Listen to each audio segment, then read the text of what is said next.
Hey guys, welcome back to my new blog. तो आज के ब्लॉग का शुरुआत हो चुका है मॉर्निंग में 11:30 और अभी हम लोग जा रहे हैं मेला महाकुंभ वाले। तो चलिए आप लोग ब्लॉग में बने रहिए, ब्लॉग कुछ खास होने वाला है। हम लोग आज जा रहे हैं मेला घूमने, तो आप लोगों को सब कुछ दिखाएंगे। यहाँ पे मैंने रखते हैं, ये रहा मेरा सूट, कान में ये वाला पहना हुआ है, आज थोड़ा सा इससे मैच कर रहा था। तो अब मैं हो रही हूँ रेडी, तो आप लोग ब्लॉग में बने रहिए, मिलती हूँ थोड़ी ही देर में। तो गाइज यहाँ पे मैं हो चुकी हूँ फाइनली रेडी, और मैंने वो वाली ईयरिंग चेंज कर दी क्योंकि मुझे वो थोड़ा ठीक नहीं लग रहा था, तो मैंने ये वाली पहन ली, आप लोग देख सकते हैं। तो अब मैं हो चुकी हूँ रेडी। अब चलिए निकलते हैं, चल के देखते हैं सबसे पहले कि मम्मा ने क्या ड्रेस पहना हुआ है, क्योंकि मम्मा ने बोला था कि मैं भी इस कलर की कुछ साड़ी पहन लूँगी, तो दोनों का मैचिंग मैचिंग रहेगा। तो चलिए चल के देखते हैं। फाइनली मैं नीचे आई तो मम्मा ने बोला कि वाइट स्वेटर मत पहनो, ये वाला पहन लो। तो मैंने ये वाला चेंज कर लिया था, और मम्मा ने भी मेरे कुर्ती के कलर का सेम साड़ी पहना हुआ था। मम्मा और छोटू भैया भी रेडी हो गए थे, हम लोग सब लोग निकल गए हैं। यहाँ पे छोटू भैया रणदीप भैया एक बाइक से थे, मैं डुगू एक बाइक से, और डैडी मम्मा एक बाइक से। क्योंकि हम लोग अलग अलग बाइक से इसलिए जा रहे हैं क्योंकि कार अगर हम लेके जाएंगे तो बहुत ज़्यादा ट्रैफिक है, हम लोग मेला भी नहीं घूम पाएंगे और फंसे रह जाएंगे एक जगह पे। चलिए चलते हैं, आप लोग ब्लॉग में बने रहिए। आज हम लोग घूमने जाने वाले हैं शिविर देखने के लिए, जहाँ पे एक एक से महात्माओं के शिविर लगे हुए हैं, जो भी रामभद्राचार्य के और अनिरुद्धाचार्य के और बाकी अलग अलग राज्य के लोग आए हैं, वहाँ पे अपना शिविर लगाए हुए हैं अपनी अपनी संस्कृति को दिखाने के लिए। तो आज हम लोग वहीं पे जाएंगे देखने के लिए। यहाँ पे आप लोग देख सकते हैं पीपा पुल जो है वो पूरा ट्रैफिक से भरा हुआ है। इतनी ज़्यादा ट्रैफिक, इतनी ज़्यादा थी फ्रेंड्स कि ऐसा लग रहा था कि हम लोग यहीं से लौट जाएं। और एक के ऊपर एक बाइक, मतलब हद हो गई एकदम, पुलिस वाले भी परेशान हो जाते हैं इस टाइम पे। तो आप लोग ब्लॉग में बने रहिए, आज बहुत कुछ हम आपको दिखाने वाले हैं। अब हम मेला में भी पहुंच चुके हैं, आप लोग देख सकते हैं यहाँ पे। और ये रुद्राक्ष से बना हुआ था, काफ़ी यहाँ पे लोग जा रहे थे दर्शन करने के लिए, बट मुझे कुछ समझ में नहीं आया कि ये बना क्या है। बट ऐसे ही हमने भी देख लिया यहाँ पे, और मैं और मम्मा कुछ बात कर रहे थे।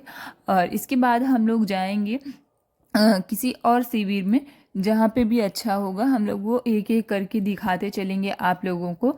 तो आप लोग ब्लॉग में बने रहिए, बिल्कुल भी ब्लॉग को स्किप मत करिएगा, वरना आप लोग चीज़ें और छोड़ देंगे, नहीं देख पाएंगे।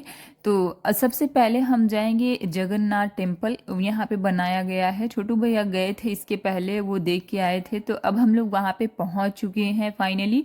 और सबसे पहले हम लोग अपने स्लीपर्स उतारेंगे, उसके बाद अंदर प्रवेश करेंगे। और यहाँ पे बताया जा रहा है कि वो जो वहाँ पे मंदिर बनी हुई है वो सब लकड़ी की बनी हुई है। बिल्कुल भी देखने में ऐसा लगेगा आपको कि जैसे ये सब पत्थर से बना हुआ है, बट ये सारा चीज़ यहाँ पे लकड़ी का बना हुआ है। आप सभी को मैं बता दूँ, यहाँ पे काफ़ी प्यारा सजा हुआ है मंदिर, आप सभी देख सकते हैं। अब हम अंदर एंट्री करने वाले हैं। उतनी ही ज़्यादा भीड़, जिस दिन नहावन रहता है उस दिन तो भीड़ रहती ही रहती है। 2-3 करोड़ मुझे लगता है लोग आ जाते होंगे, वैसे तो 1-1 करोड़ तो भरे ही रहते हैं पूरे मेले में। यहाँ पे हम लोगों ने अपना स्लीपर्स निकाल लिया है, अब हम चल रहे हैं अंदर। आप लोग देख सकते हैं कि यहाँ पे भारी जनसंख्या में लोग आए हैं देखने के लिए, एक एक लोग देख रहे हैं और बाहर भी जाते जा रहे हैं। हम लोग के ड्रेस तो इतने गंदे हो रखे थे ना कि बालू मिट्टी इतना ज़्यादा उड़ रहा है मेले में कि पूछिए मत। जबकि पानी वहाँ पे हर 1 घंटे 4 घंटे 5 घंटे पे गिराया जाता है, लेकिन फिर भी धूल इतनी ज़्यादा उड़ती है कि आप जो भी कपड़े पहन के जाएंगे वो गंदे ही हो जाते हैं। और यहाँ पे हम लोग दर्शन करने लिए हैं, आप लोग भी दर्शन कर लीजिए जगन्नाथ भगवान जी के। और इसके बाद हम लोग चलेंगे किसी दूसरे पे शिविर में। और यहाँ पे ये जो मैं आपको टेम्पल के फ्रंट गेट दिखा रही हूँ वो भी लकड़ी से बना हुआ है। आप देख सकते हैं कि कितना प्यारा डिज़ाइन किया गया है, इस पे बिल्कुल विश्वास ही नहीं हो रहा था। आप सामने से देखेंगे तो बहुत ही प्यारा नज़ारा।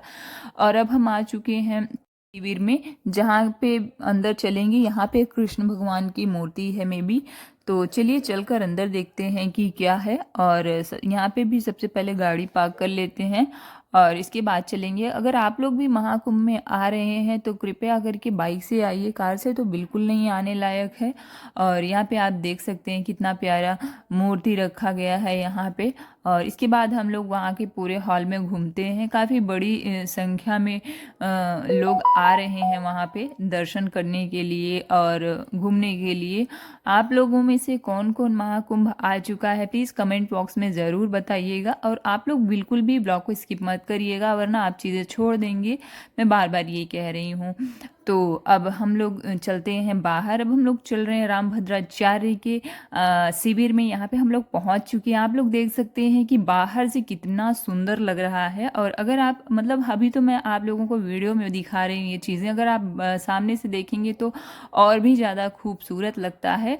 रामभद्राचार्य के शिविर में हम लोग पहुँचते ही देखते हैं कि वहाँ पे जो है फ्रंट पे ही बजरंगबली की मूर्ति लगी हुई है जो कि काफ़ी सुंदर लग रही है, आप सभी देख सकते हैं यहाँ पे।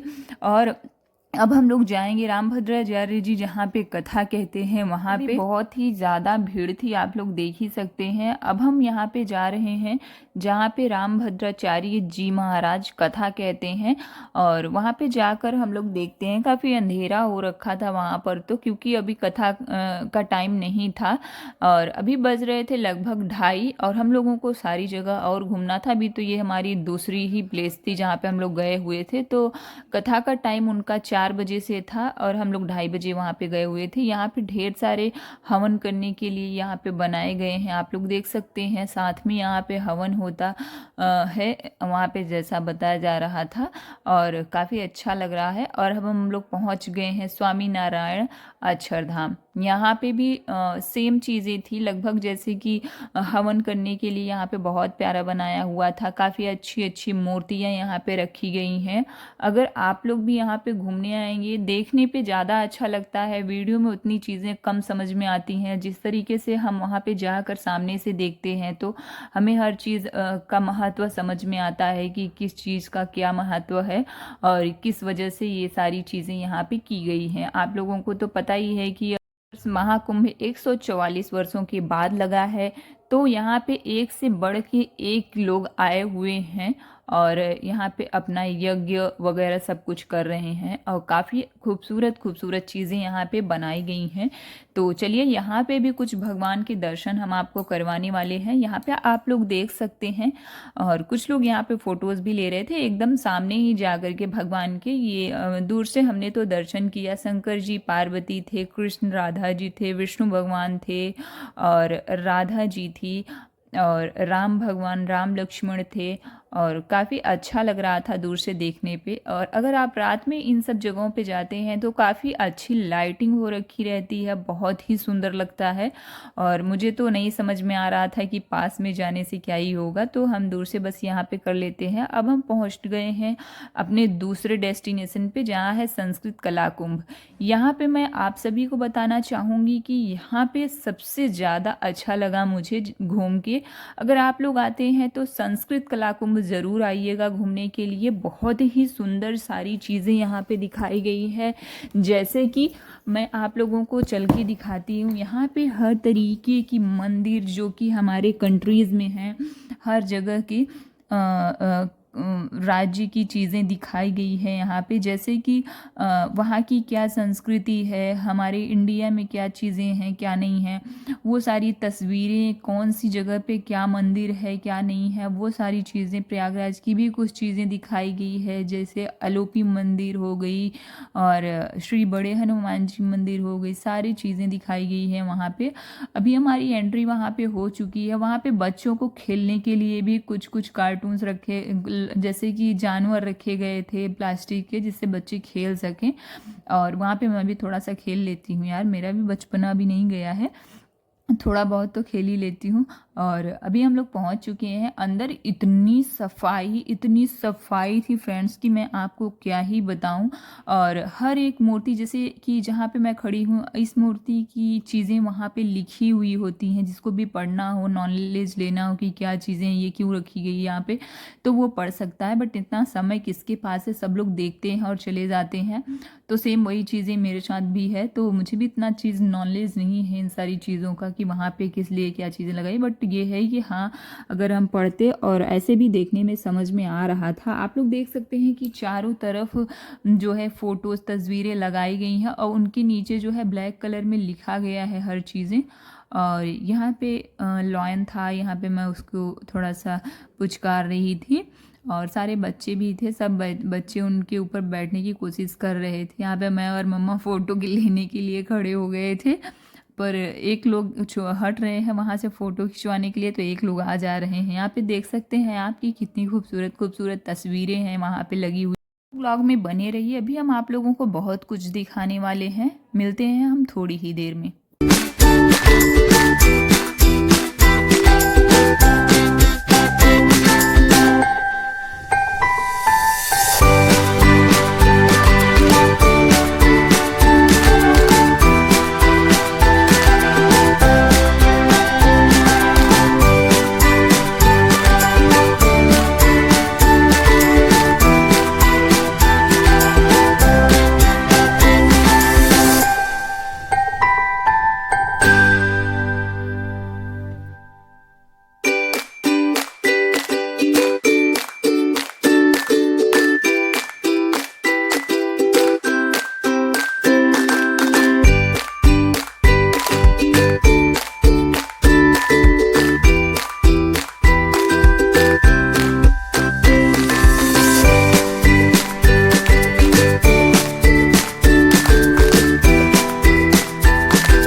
अब हम आ चुके हैं एक ऐसी जगह पे जहाँ पे आपको टोटली ऐसी चीज़ें देखने के लिए मिलेंगी जो चीज़ें हम लोग अपने इस जनरेशन में भी पहुँचकर अभी कुछ चीज़ें नहीं देखी है। तो यहाँ पे ये चीज़ें दिखाने का उद्देश्य यही है कि हमारी आने वाली जनरेशन में ये सारी चीज़ें जो यहाँ पे रखी गई हैं, ढोलक हो गए और नगाड़े हो गए, ये सारी चीज़ें अभी बहुत कुछ है आगे जो कि देखने के लिए नहीं मिलेंगी। और इन सब चीज़ों को हमारे देश में संजो के रखा गया है और इस संस्कृति कला कुंभ में इसको दिखाया गया है ताकि बच्चे हैं और जिन्होंने भी आज तक ये चीज़ें नहीं देखी है वो यहाँ पे देखें और उनको भी पता चले कि हमारे देश में कैसी कैसी चीज़ें जो है हैं अभी और पहले भी थी। और तो सबसे पहले मैं आप सभी को बता दूं कि यहाँ पे मैंने एक ही एक चीज़ें दिखाई हुई हैं। आप लोग प्लीज़ कमेंट बॉक्स में ज़रूर बताइएगा कि इसमें से आपने क्या क्या चीज़ें देखी है अपनी जनरेशन में और क्या चीज़ें नहीं देखी है। भाई इसमें बहुत ज़्यादा चीज़ें थी जिसमें से मैं कुछ ही देखी होंगी। मुझे ऐसा लग रहा है कि लगभग 10 से 15 चीज़ें ही मैं जानती हूँ कि हाँ ये चीज़ें भी होती हैं। हमने पुराने में वो भी जो गाँव से रिलेटेड रहा होगा उसे ही पता होगा, शहर वाले तो बिल्कुल भी नहीं जानते होंगे कि ये सारी चीज़ें क्या हैं। और तो आप लोग ब्लॉग में बने रहिए और आप लोग कमेंट बॉक्स में ज़रूर बताइएगा कि आपने क्या क्या देखा है इसमें से। मिलते हैं थोड़ी ही देर में।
हम आ चुके थे दूसरे शिविर में, जहाँ पर केदारनाथ बद्रीनाथ दोनों का व्यू दिखाया गया है कि उनका फ्रंट गेट कैसा है। और ये है नीम करोली महाराज जी का मंदिर जो है वो दिखाया गया था यहाँ पे, बहुत ही सुंदर लगा।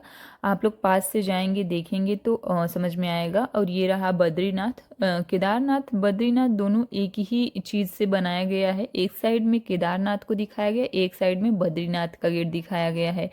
तो अब हम लोग चलते हैं एक ऐसी जगह पे जहाँ पे गांव की सारी चीज़ें दिखाई गई हैं। आप लोग देख सकते हैं कि यहाँ पे मिट्टी का घर है, वहाँ पे गांव में कैसे लोग रहते हैं वो सारी चीज़ें दिखाई गई हैं। लैंप टंगा हुआ है, सूप रखा हुआ है, मटका रखा हुआ है, वहाँ पे उपड़ी रखी हुई है, उपड़ी को दीवार में चिपकाई गई है। सोचिए कि आप लोग अभी हम लोगों ने क्या क्या नहीं देखा है। और यहाँ पे कुआं भी बना हुआ था। तो फ्रेंड्स, इन सब चीज़ों को बिल्कुल छूने के लिए मना कर रहे थे, क्योंकि बहुत ही हार्ड वर्क है इन सब चीज़ों को बनाना। वहाँ पे महाकुंभ में बहुत ही सुंदर लग रहा था। तो अब हमारा व्लॉग एंड होता है यहीं पे। आई होप कि आपको आज का व्लॉग अच्छा लगा। ढेर सारा प्यार दीजिएगा, क्योंकि शिविर जितने भी बने हैं महाकुंभ में इस टाइम पे, हमने वो सारी चीज़ें आपके साथ शेयर करी है जहाँ जहाँ पे हम लोग घूमे थे। और मिलती हूँ आपसे नेक्स्ट ब्लॉग में। तब तक के लिए बाय बाय, राधे राधे आप सभी को।